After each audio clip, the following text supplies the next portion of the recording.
Au moment du débat sur les orientations budgétaires, nous avons pu effectivement expliquer les raisons de notre choix assumé.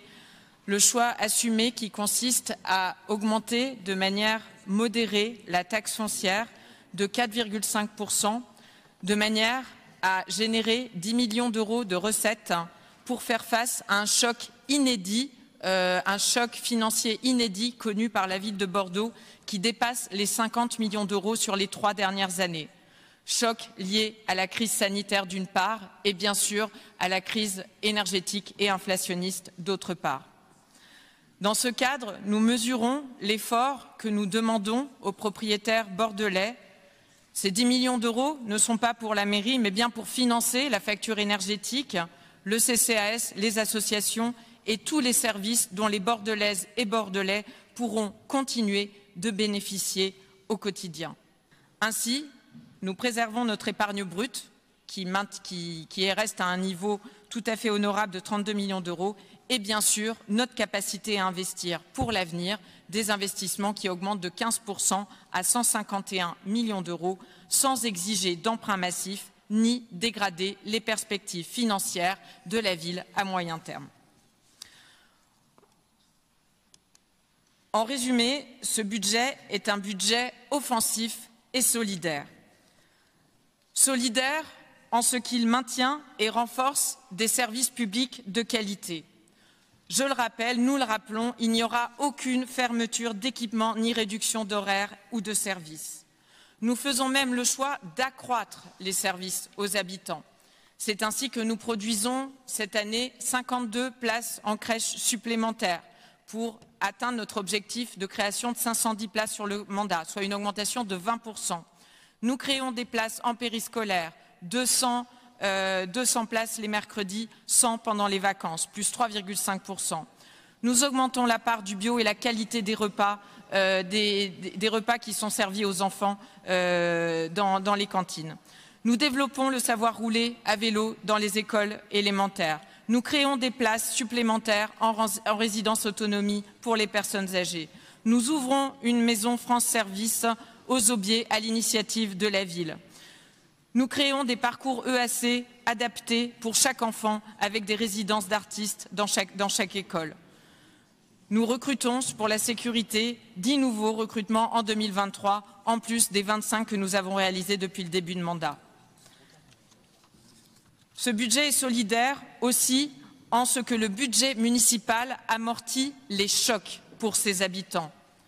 En effet, nous amortissons les chocs en ne répercutant pas l'inflation sur les tarifs municipaux. Nous augmentons même le soutien aux associations. Au total, c'est plus 7 millions de soutien à l'ensemble des structures privées et publiques, dont 1,5 million d'euros de fonds de soutien aux associations qui subissent les mêmes difficultés que la ville de Bordeaux. Nous mettons en place des boucliers tarifaires sur les loyers des logements sociaux du CCAS et les résidences pour les personnes âgées. Enfin, ce budget est solidaire en ce qu'il se veut redistributif. Nous redistribuons en mettant en place la tarification solidaire. Nous multiplions par 2 depuis le début de mandat la subvention au CCAS pour pallier à tous les manques et renforcer notre politique d'aller vers, de redistribution alimentaire, de création de haltes de jour. Et nous mettons en place des partenariats avec les maisons de quartier pour les accompagner dans les projets de rénovation de leurs bâtiments. J'ai dit un budget offensif et solidaire. Je vais donc, après avoir développé le volet solidaire, aller sur le volet offensif de ce budget. Ce budget est offensif en ce qu'il ne renonce à rien, parce que ce n'est certainement pas le moment de renoncer avec une crise climatique, une crise sociale et une crise démocratique amorcée. Renoncer n'est pas de mise par les temps qui courent. Le maintien et le renforcement du service public est une nécessité absolue que nous assumons pleinement. Offensif en ce qu'il accélère les investissements sur la transition écologique, que ce soit sur l'atténuation, la baisse des émissions de gaz à effet de serre, donc la décarbonation de notre consommation d'énergie. Nous avançons sur nos 2 jambes. D'une part, nous isolons massivement les bâtiments et d'autre part, nous produisons des énergies renouvelables. Nous accélérons aussi sur l'adaptation de la ville de Bordeaux de manière à ce qu'elles soient vivables par des températures caniculaires qui vont être de plus en plus élevées et de plus en plus fréquentes. Ce budget intègre un plan de reconquête végétale de la ville, 8,5 millions d'euros d'investissement pour tous les parcs et jardins qui sont développés, tels que le parc paysager du Grand Parc, les jardins familiaux des Aubiers et j'en passe. Nous entamons la saison 3 de notre série de plantations avec 13 600 arbres qui seront plantés, soit une multiplication par 2 par rapport à l'année dernière. Et juste pour rappel, c'était 600 qui étaient plantés en 2019. Nous poursuivons, bien sûr, la végétalisation des cours d'école et des crèches. En veut pour exemple, après un programme de 2022 qui concernait 8 cours, qui sont ici rappelés sur la carte qu'on ne voit pas très bien, mais qui est illustré par les photos avant-après de ce qu'ont pu donner ces programmes. Nous entamons en 2023 la végétalisation de 15 nouvelles cours d'école et de crèches. Ce budget est offensif pour poursuivre en ce qu'il consacre des moyens importants à la mise en œuvre de notre nouveau contrat démocratique et en favorisant les initiatives citoyennes. C'est ainsi 1,4 million qui vont être consacrés à la démocratie permanente, à la fois à travers le grand dialogue citoyen, le budget participatif et bien sûr plein de nombreux autres projets. Ce budget est offensif en ce qu'il consacre des moyens importants à l'égalité et à l'inclusion. Nous accélérons le déploiement du plan d'égalité salariale pour les agentes. Nous rendons obligatoire la formation en interne sur l'égalité femmes-hommes et sur la lutte contre les discriminations. Nous augmentons les subventions pour les associations qui œuvrent en faveur des femmes, de l'égalité femmes-hommes. Nous mettons en place le budget sensible au genre. Nous confirmons l'agenda de mise en accessibilité de nos 350 équipements municipaux. Enfin, ce budget est offensif en ce qu'il se dote des moyens humains nécessaires à la mise en œuvre de toutes ces ambitions. Ce sont au total la création de 94 postes nets sur les priorités que sont les crèches, les écoles, pour suivre bien sûr la croissance des équipements, la police, j'en ai parlé aussi, mais aussi les accueils sociaux, l'état civil, les seniors, l'amélioration de la qualité d'accueil et la consolidation des services qui ont été très notoirement fragilisés par la crise sanitaire.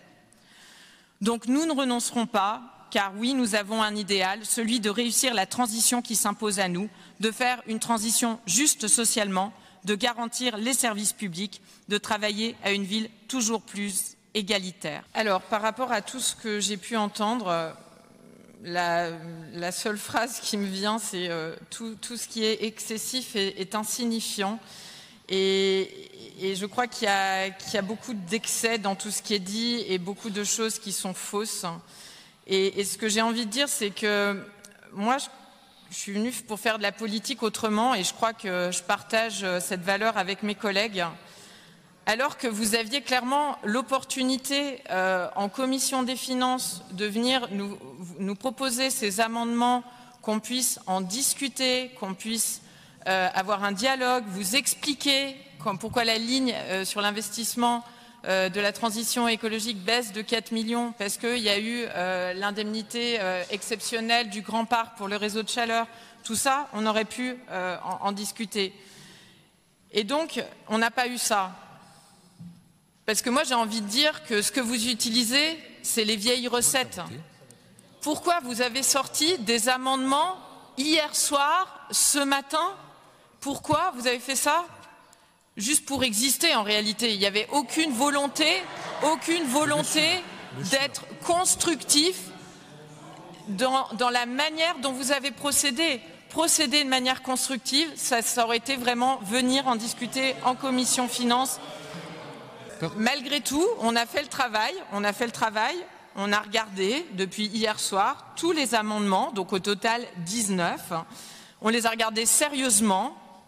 Et je vais vous répondre, point par point, clairement, ce n'est pas au niveau. Ce n'est pas au niveau des responsabilités qui nous ont été confiées.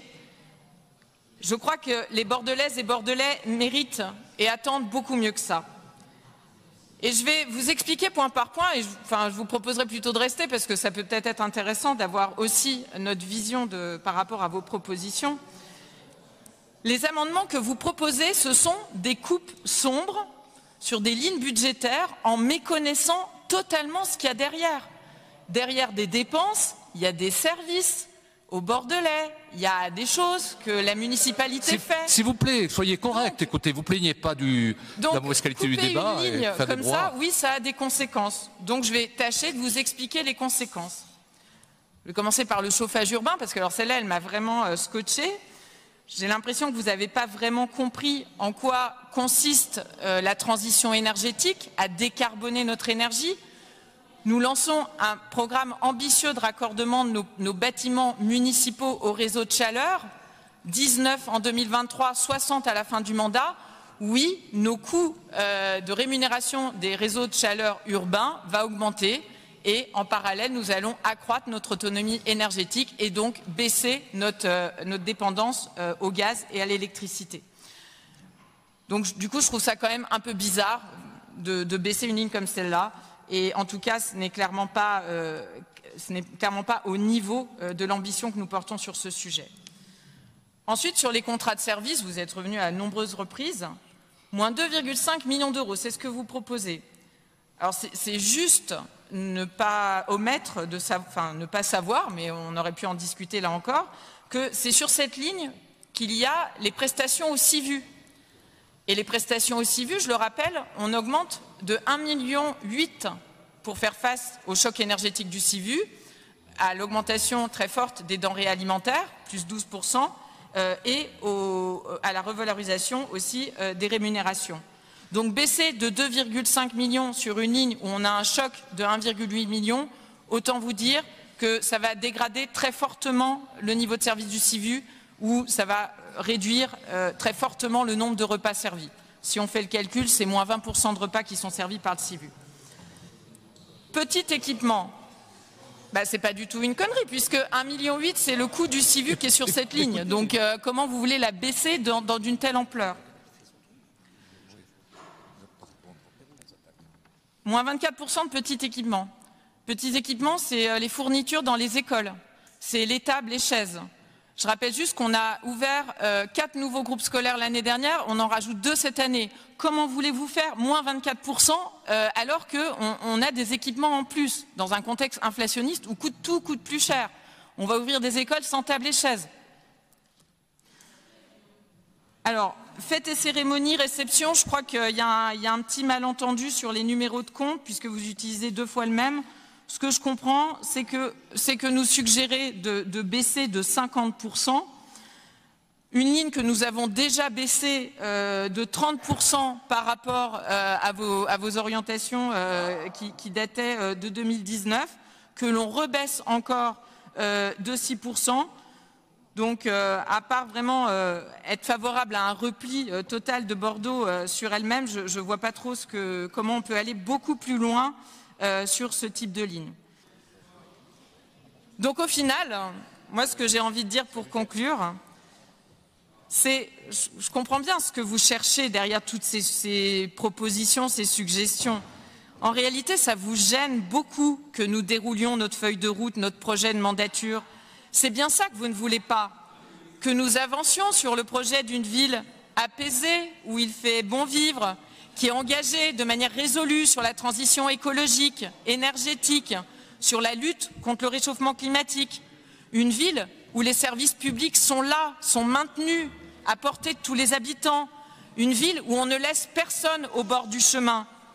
Donc nous ne voterons certainement pas vos amendements parce qu'ils ne sont pas crédibles, ils ne sont pas responsables, ils ne sont pas sincères. Nous ne voterons pas le projet d'une ville qui végète et qui n'investit pas dans le quotidien de ses habitants ni dans leur avenir.